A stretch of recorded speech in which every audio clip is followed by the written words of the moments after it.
Halo sahabat suara, kami dari film Juminten Edan lagi di Ngorbit ngobrol bareng bintang tamu.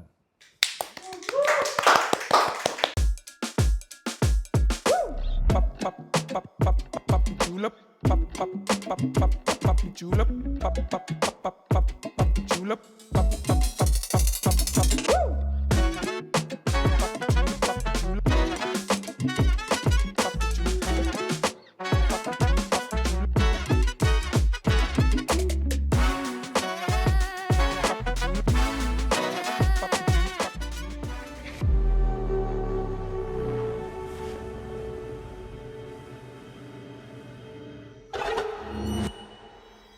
Ini anak kamu, Juminten.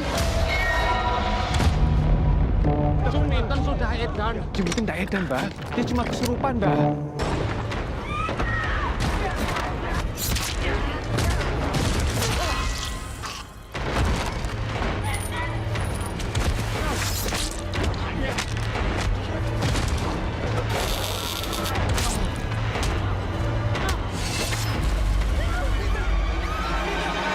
Minten!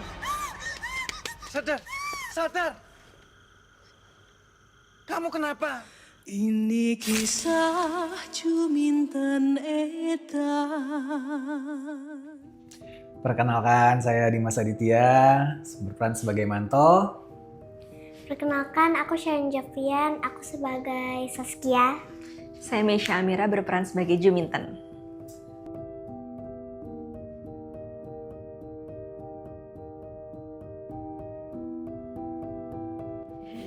Ya, Oke, langsung diceritakan, silakan.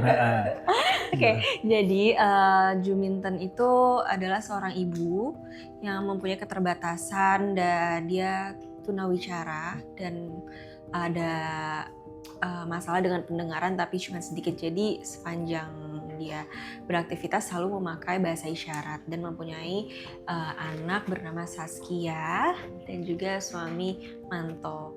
Kita backgroundnya itu konflik antara keluarga dari Juminten dan juga keluarga Manto, dan di sini saya menceritakan soal Juminten, perjuangan dia terhadap anaknya, suaminya, dan keluarganya.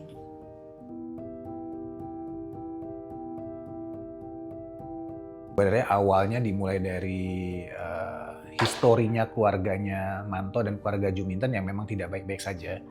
Dari kakeknya Juminten yang punya histori seorang Mistis. boleh bilang dukun ya, Iya, kayak di dukun. kampung gitu. Jadi yang sering melakukan pesugihan yang akhirnya dianggap membawa bencana bagi kampung itu, yang akhirnya harus disingkirkan.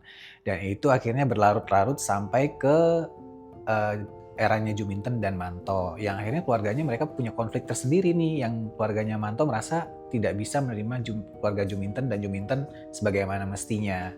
Dan perjuangan cinta Manto ini didasarkan karena Manto dapat melihat ketulusan dari Juminten, ketulusan hatinya, kelembutan hatinya, dan melihat juga perlakuan dari keluarganya Manto sendiri yang menurut Manto tidak adil gitu terhadap keluarga Juminten. Jadi Manto merasa cintanya kepada Juminten itu tulus dan patut untuk diperjuangkan melebihi apapun.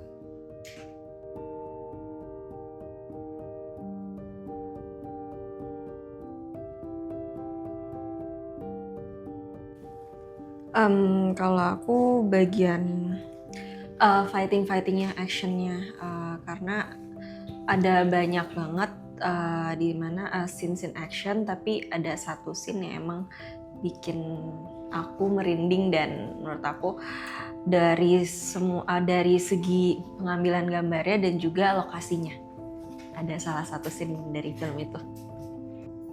Kalau dari saya sendiri sebenarnya atmosfer yang dibangun dari awal, si story-nya gitu. Jadi bagaimana respon dari warga-warganya dan perlakuan warga-warganya kepada Juminten dan ibunya, yang akhirnya membuat itu teror yang muncul itu sebenarnya akibat dari efek yang mereka lakukan kepada Juminten. Jadi kayaknya jadi combo gitu. Mereka melakukan sesuatu yang jahat kepada Juminten, Juminten melakukan sesuatu yang lebih double gitu daripada yang mereka lakukan kepada Juminten. Nah itu tuh eskalasi itu yang membuat menjadi menegangkan dan mencekam ketika Juminten mencoba untuk membalas perlakuan dari orang-orang warga kampung.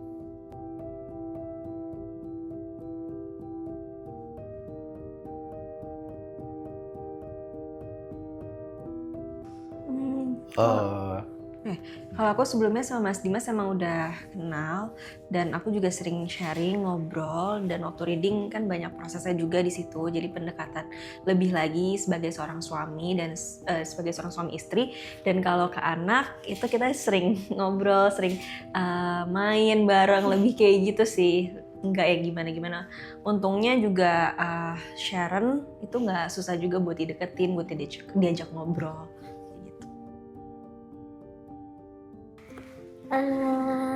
Kan ini ceritanya jadi keluarga aku, dan aku ngebayangin aja kalau mereka berdua ini beneran orang tua aku. Jadi kan aku beneran sayang sama orang tua aku, jadi aku udah terbiasa. Jadi aku kayak sayangnya sama kayak aku sayang sama mama sama papa.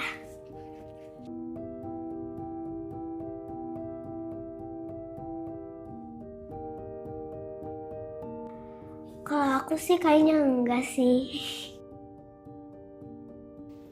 Sebenarnya jadi kalau misalnya pada umumnya sebelum di offset kita bisa bicara bagaimana mestinya, ketika kita di frame dan ketika kita take, kita kadang-kadang harus melakukan ekstra lebih gimmick karena memang di sini kan Juminten karakternya tokohnya bisu.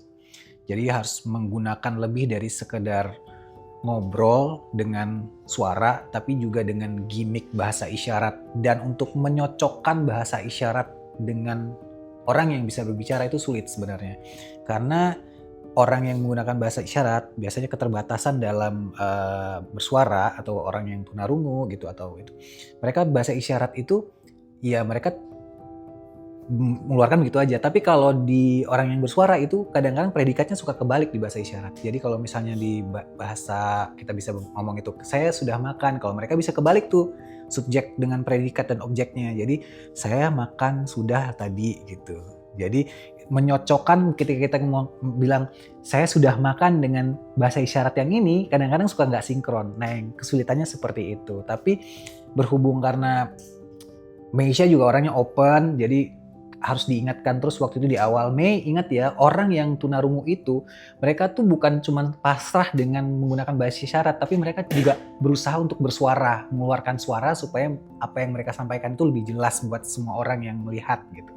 Jadi itu yang kadang-kadang suka skip dari kita, karena kita berpikir orang-orang yang tunarungu itu cuma menggunakan bahasa isyarat, padahal mereka juga berusaha untuk berbicara dengan suara yang mereka keluarkan gitu. Itu sebenarnya adaptasi di situ sih.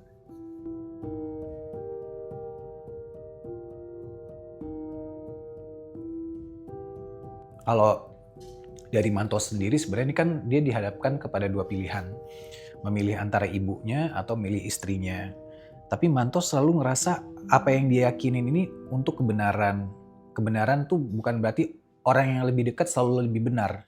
Atau keluarga sendiri selalu lebih benar. Tapi dia ngeliat kebenaran dari sikap. Sikap siapa yang paling benar. Kalau sikap yang salah dia coba untuk mengkoreksi. Nah kebetulan ibunya mungkin ada di sikap yang kurang benar atau kurang tepat, dan dia coba untuk mengkoreksi ibunya.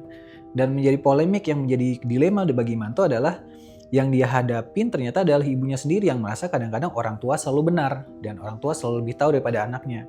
Di satu sisi dia juga sangat cinta kepada istrinya dan dia tidak mau melepaskan istrinya. Ini menjadi dilematis sendiri buat tokohnya Manto, bagaimana dia harus memilih, dan dia takut sebenarnya untuk kehilangan keduanya. Nah ini nih yang menjadi intrik story buat Manto, di karakter Manto di cerita Juminten Eden. Gitu. Aku kalau dari ibu, di sini aku tuh cuman punya ibu sebelum aku mempunyai anak dan suami aku. Jadi memang, tapi di cerita ini aku pun jauh dari ibu aku. Sampai akhirnya yang bisa nyadarin aku dari kegilaan aku salah satunya adalah ibu aku. Jadi di sini juga menceritakan gimana perjuangan ibu terhadap anaknya, terhadap suaminya, terhadap keluarganya, cintanya yang sangat besar. Kayak ternyata ibu tuh punya cinta yang begitu luas terhadap kita semua. Kalau dari Saskia, kalau kehilangan ibu itu sedih karena Saskia ini lebih dekat ke ibu, lebih sayang sama ibu, sama ayah juga. Dan tapi kalau dilihat itu Saskia lebih dekat sama ibu. Jadi Saskia sedih kalau kehilangan ibunya.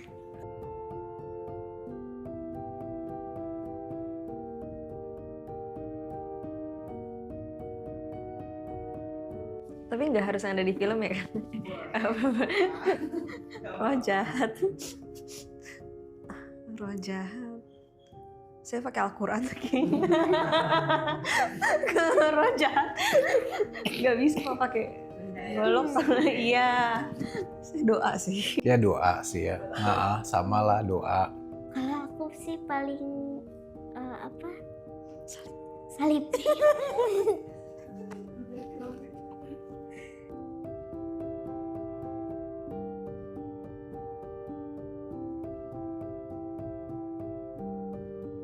Kalau aku sih, jangan kan menonton, aku sendiri penasaran sama adegan fighting dari Juminten. Karena aku tahu dia bukan fighter. Iya sih aku. Dan ternyata pas kemarin spoilnya dia bilang dari semua adegan action itu yang gak dia lakuin tuh cuma 2 adegan. Itu adegan yang mungkin yang terlalu ekstrim, yang guling-guling ya sama itu. Tapi sisanya semua dilakuin sama Meisha. Jadi aku penasaran hasilnya nanti akan seperti apa. Fighting sama gimana cara aku mengaplikasikan bahasa isyarat sampai atau enggak penonton. Aku juga sama sih fighting. Pengen lihat orang fighting gitu. Saksikan film Juminten Eden yang akan tayang tanggal 23 Juli 2026 di bioskop-bioskop Indonesia. Sampai jumpa di Ngorbit selanjutnya.